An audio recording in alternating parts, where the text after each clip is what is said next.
जय हिंद हमारे फौजी साथियों, स्वागत है आपके अपने YouTube channel study with Raghavendra में। दोस्तों, अगर आप इंडियन आर्मी अग्निवीर की तैयारी कर रहे हैं तो आप सभी के लिए ये वीडियो बहुत ही खास होने वाला है और एक एक प्रश्न आप लोगों के लिए बहुत ही ज़्यादा इंपॉर्टेंट होने वाला है। दोस्तों, इससे पहले जो इंडियन आर्मी की भर्ती का पहले परीक्षा हुआ था उसी परीक्षा के बेस पर आधारित ये सभी प्रश्न हैं। तो आप लोग दोस्तों बहुत ही ध्यान तरीके से प्रश्न को पढ़िएगा और हो सके तो नोट्स में अपने ये लिख लीजिएगा प्रश्न को। तो चलिए दोस्तों, बिना देरी के हुए अपने क्लास को स्टार्ट करते हैं। दोस्तों, अगर चैनल पे आप लोग पहली बार विजिट करें तो चैनल को एक बार जरूर से सब्सक्राइब कर लीजिएगा ताकि हर क्लास आपको अच्छी लगे और आपके फ़ोन पे उसका नोटिफिकेशन आ जाए। तो दोस्तों, आज की क्लास का पहला हमारा क्वेश्चन है कि लाल रक्त कण का निर्माण होता है। जो लाल रक्त कण का निर्माण कहाँ होता है? दोस्तों, ये शरीर के अभी टॉपिक नंबर है, हमारा नाम है मानव शरीर में जुड़े महत्वपूर्ण प्रश्न। जो हमारे शरीर से प्रश्न होते हैं वही जो कि बायो के हैं, तो आप लोगों के लिए इसमें लाए गए हैं। तो दोस्तों, लाल रक्त कण का निर्माण कहाँ होता है? तो अस्थि मज्जा में होता है। लाल रक्त का निर्माण कहाँ होता है? रेड ब्लड सेल्स का निर्माण कहाँ होता है? अस्थि मज्जा में होता है। लाल रक्त कण का जीवन काल क्या होता है? लाल रक्त कण का यानी आरबीसी का जीवन काल क्या होता है? रेड ब्लड सेल्सियस का जीवन काल क्या होता है? तो 120 दिन होता है। क्या बहुत ही इंपॉर्टेंट क्वेश्चन है ये, 120 क्वेश्चन। और दोस्तों, ये आपका जो कि आरबीसी का फुल फॉर्म भी आपसे पूछ सकता है। किसका फुल फॉर्म क्या है? आरबीसी का फुल फॉर्म था रेड ब्लड सेल्स। आप लोग इसको ध्यान दीजिए। चलिए दोस्तों, अगला क्वेश्चन देखते हैं कि अगला क्वेश्चन क्या कहता है। नेक्स्ट क्वेश्चन है कि श्वेत रक्त कण क्या कहलाता है? श्वेत रक्त कण का जीवन काल क्या होता है? डब्ल्यूबीसी का जो कि हमारा जीवन काल क्या होता है? इसका आपका फुल फॉर्म होता है वाइट ब्लड सेल। तो इसका जीवन काल क्या होता है? 1 से 4 दिन होता है। 1 से 4 दिन किसका जीवन काल होता है? श्वेत रक्त कण यानी डब्ल्यूबीसी का। दोस्तों, श्वेत रक्त कण को कहा जाता है, क्या कहा जाता है? ल्यूकोसाइड। बहुत इंपॉर्टेंट क्वेश्चन है, हर परीक्षाओं में ये लगभग पूछा जाता है इस टॉपिक से। तो दोस्तों, श्वेत रक्त कण को क्या कहा जाता है? ल्यूकोसाइट कहा जाता है। क्या कहा जाता है? ल्यूकोसाइट। आरबीसी को क्या कहा जाता है? लाल रक्त कण को क्या कहा जाता है? इसको कहा जाता है एंथ्रियोसाइट कहा जाता है। क्या कहा जाता है? एंथ्रियोसाइट कहा जाता है। तो आप लोग इसको ध्यान दीजिएगा, बहुत ही इंपॉर्टेंट क्वेश्चन है। नेक्स्ट दोस्तों क्वेश्चन है कि शरीर का ताप नियंत्रक कौन है? शरीर का जो कि टेम्परेचर के लिए कौन सा नियंत्रक है? ये हाइपोथैलेमस ग्रंथि। कौन सा है? हाइपोथैलेमस ग्रंथि हमारा जो है शरीर ताप नियंत्रक होता है। बहुत ही जो कि हमारा अच्छा क्वेश्चन है। दोस्तों, अगला क्वेश्चन है कि हमारा मनुष्य ह्यूमन की सर्वदाता समूह क्या है? जो कि हमारा ब्लड में जो होता है सर्वदाता क्या होता है? ओ वाला है। ओ ग्रुप के जितने होते हैं ये सर्वदाता होते हैं। बात के दोस्तों, सर्वग्राही कौन सा होता है ब्लड ग्रुप? सर्वग्राही होता है हमारा ए बी होता है। क्या होता है? ए बी जो हमारा सर्वग्राही होता है और ओ जो होता है वो सर्वदाता होता है। तो आप लोग इसको ध्यान दीजिएगा।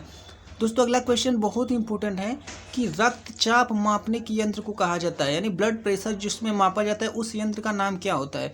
आप लोगों ने देखा होगा ब्लड प्रेशर नापने वाला यंत्र का उसका नाम होता है स्फिग्नोमीटर।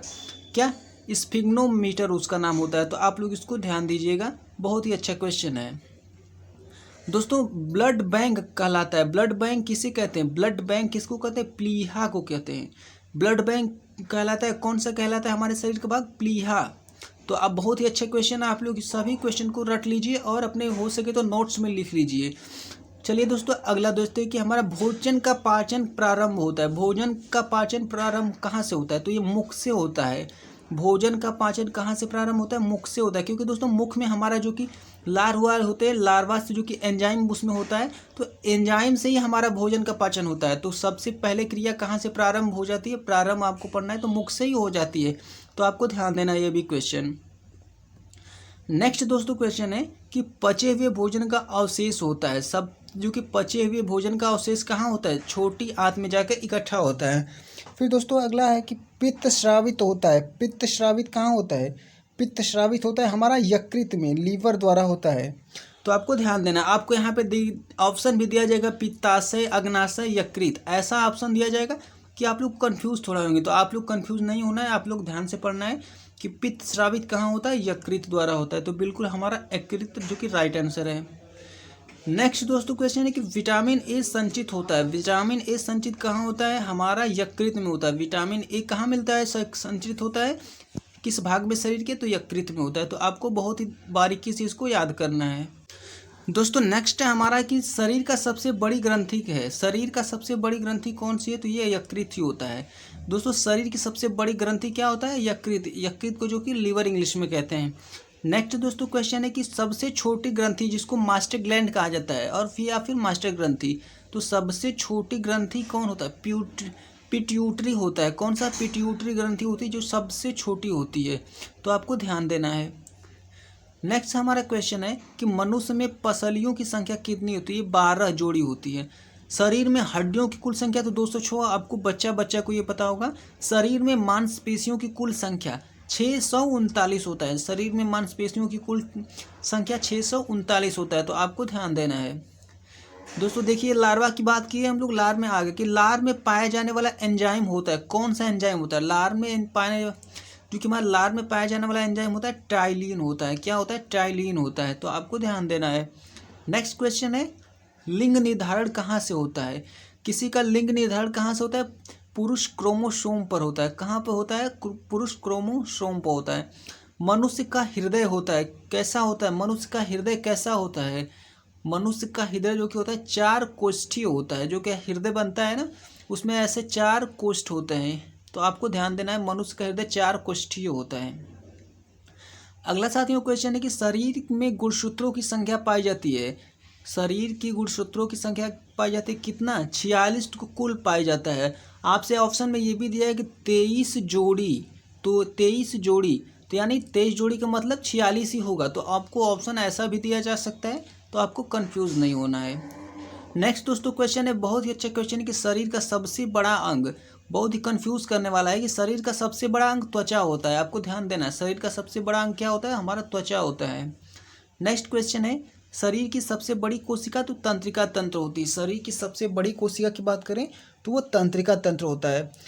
नेक्स्ट साथियों क्वेश्चन है हमारा अमीनो, शरीर में जो कि अमीनो अम्ल की संख्या कितनी है? तो अमीनो अम्ल की संख्या कितनी है? 22 है। कितनी है? 22 है। फिर नेक्स्ट है कि शरीर में प्रतिदिन मूत्र बनता है, कितना बनता है? 1.5 लीटर। आपको ध्यान देना है, ये लगभग में है। अगला साथियों क्वेश्चन है मूत्र दुर्गंध देता है क्योंकि? यूरिया के कारण मूत्र दुर्गंध देता है। ये बहुत ही फेमस क्वेश्चन है और अच्छा क्वेश्चन है। यूरिया के कारण जो कि मूत्र दुर्गंध देता है। नेक्स्ट साथियों क्वेश्चन है कि मानव मूत्र का अम्लीय पीएच मान क्या है? मानव मूत्र का अम्लीय पीएच मान 6 होता है, तो आपको ध्यान देना है। शरीर का सामान्य ताप होता है, कितना होता है? शरीर का सामान्य ताप होता है 98.6 डिग्री फ़ारेनहाइट, न कि डिग्री सेंटीग्रेड। इतना होगा तो कभी नहीं हो सकता है। या फिर 37 डिग्री सेल्सियस। सेल्सियस में कितना होगा? 37 डिग्री सेल्सियस। या फिर फ़ारेनहाइट में बात करें तो 98.6 एक स्वस्थ मनुष्य का होता है, जो कि शरीर का टेम्परेचर होता है। उससे ज़्यादा हो गया तो समझ लीजिए बुखार है उसको, या फिर उसको तकलीफ है शरीर में। अगला क्वेश्चन है कि इसमें 310 अगर केल्विन में नापे तो 310 हो जाएगा। तो तीनों क्वेश्चन दोस्तों बहुत ही जो कि फेमस है और आपको रट लेना है बिल्कुल। अगला क्वेश्चन है कि मानव शरीर में टीबिया नामक हड्डी पाई जाती है कहाँ पे? तो मानव शरीर में टीबिया नामक हड्डी पैरों में पाई जाती है। कहाँ पे पाई जाती है? पैरों में पाई जाती है। नेक्स्ट साथियों क्वेश्चन है दांतों और हड्डियों की संरचना के लिए आवश्यक तत्व। दांतों और हड्डियों के लिए आवश्यक तत्व क्या है? कैल्शियम एवं फास्फोरस। कैल्शियम एवं फास्फोरस होगा। चलिए अगला क्वेश्चन देखते हैं। अगला क्वेश्चन क्या है साथियों? अगला क्वेश्चन रुधिर को थक्का जमाने में सहायक होता है। रुधिर को थक्का जमाने में सहायक होता है प्लेटलेट्स होता है। तो और इसमें विटामिन की बात करें तो विटामिन के होता है रुधिर का थक्का बनने में। दोस्तों अगर वीडियो आपको पसंद आ रही है तो चैनल को जरूर सब्सक्राइब कर लीजिएगा और वीडियो को भी लाइक कर दीजिएगा। चलिए देखते हैं नेक्स्ट क्वेश्चन क्या कहलाता है। नेक्स्ट क्वेश्चन है मस्तिष्क तथा सिर के अध्ययन से संबंधित क्या कहलाता है? मस्तिष्क तथा सिर के अध्ययन से संबंधित क्या कहलाता है? फ्रेनोलॉजी। क्या कहलाता है? फ्रेनोलॉजी कहलाता है। मनुष्य के जो कि मस्तिष्क या फिर सिर के अध्ययन को क्या कहलाता है? फ्रेनोलॉजी कहलाता है। आपको ध्यान देना है। नेक्स्ट क्वेश्चन है श्वसन के दौरान सर्वाधिक मात्रा में ली गई गैस। श्वसन के दौरान सर्वाधिक मात्रा में ली गई गैस नाइट्रोजन। फिर जीवित जीवाश्म कौन होता है? जीवित जीवाश्म साइकस होता है। दोस्तों ये क्वेश्चन बहुत ही फेमस है कि मिनी माता रोग किसके कारण होता है? मिनी माता रोग किसके कारण होता है? तो जल में मरकरी के प्रदूषक से, जल में मरकरी का जो कि प्रदूषण होता है उससे कौन सा रोग होता है? मिनी माता रोग होता है।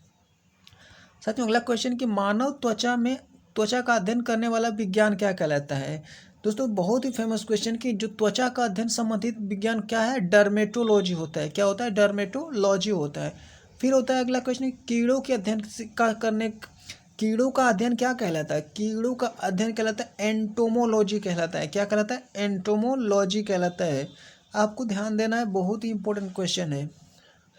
अगला क्वेश्चन है, पित्त किस अंग द्वारा पैदा किया जाता है? पित्त कहाँ से बनता है? अभी आपको मैंने बताया कि यकृत में जो कि निर्माण होता है। पित्त का निर्माण यकृत में होता है।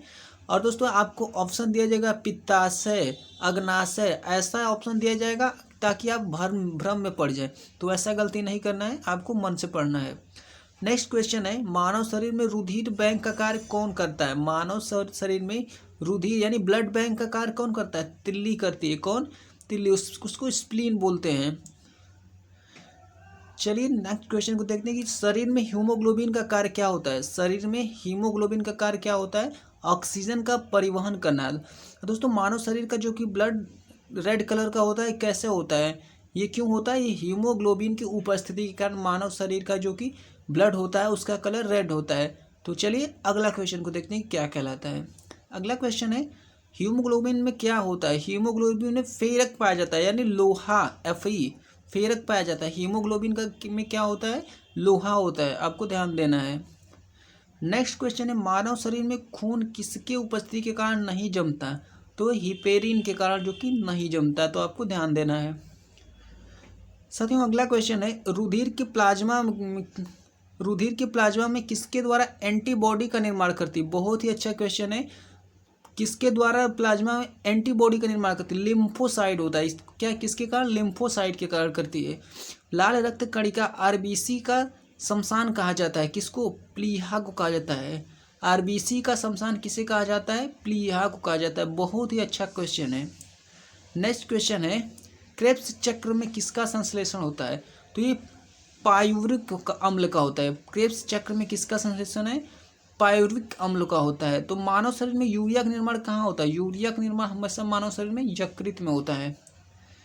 अगला क्वेश्चन है, रक्त की अशुद्धियाँ किस अंग में जाकर छनती है? तो रक्त में जो भी अशुद्धि होती है ना, वो वृक्कों में जाके उसका छनता है, यानी उस वृक्कों में छनती है। तो आपको ध्यान देना है। नेक्स्ट दोस्तों क्वेश्चन है, श्वसन क्रिया कहाँ संपन्न होती है? श्वसन क्रिया कहाँ संपन्न होती है? इसका आंसर आप लोग कमेंट बॉक्स में जरूर दीजिएगा। मैं उम्मीद करता हूँ। देखते हैं आप लोगों की तैयारी कैसी है। आप लोग इसका जो कि आंसर कमेंट बॉक्स में जरूर दीजिए। दोस्तों वीडियो पसंद आएगा तो वीडियो को जरूर लाइक कर दीजिए और अपने दोस्तों के साथ शेयर भी कीजिएगा।